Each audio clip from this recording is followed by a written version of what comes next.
We have target 5 SRCs to be dismantled, and we're able to accomplish 3. So may naiiwan na lang po tayong dalawa, yung SRC4 sa Masbate and SRC5, SRC1 operating in Camarines Norte and Kamsur. Right now, ma'am, most of our combat accomplishments against dito sa dalawang SRCs na to. And we are hoping that by not later than first quarter, yung remaining SRC na to mag-dismantle na natin to hasten yung dismantling ng BRTC.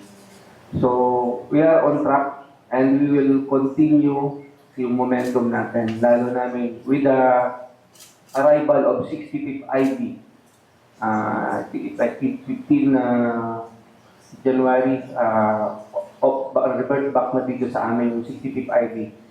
I-deploy natin siya sa Masbate para mas padali yung pagkaan. And with this current condition, nakikita natin yung patuloy na suporta ng ating mga LGUs at yung mga development sa mga far-flung areas ay continue rin. So, definitely yung sustainment na ginagawa ng ating partner stakeholders at mas lalong mapapadali yung achieve natin ng peace and stability dito sa ating region. Let me just go back a little on the first issue raised. It's about the impact on our campaign on our collective goal of ending insurgency.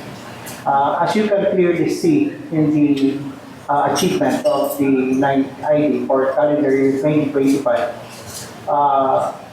it is an indication that they are continuously, the CPGs are continuously being defeated in terms of degrading their capabilities.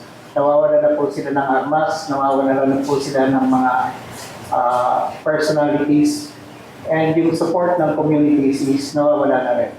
Now, related to your second question about how the communities felt about their security, clearly, yung mga communities po natin is patuloy na naipagtulungan sa atin ay strong indicator na hindi na sila natatakot basta-basta sa mga NPAs natin.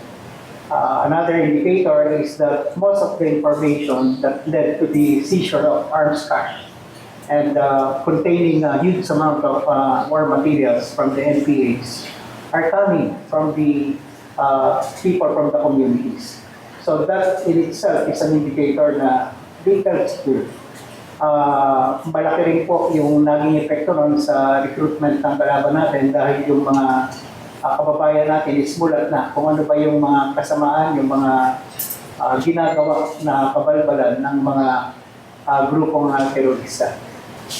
Well, in terms of focused military operations and complementing effort of the 9th ID, yes, you are correct.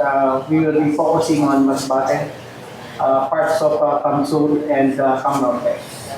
These areas are the two remaining, where the two remaining sub-regional committee of the CPGs can be found.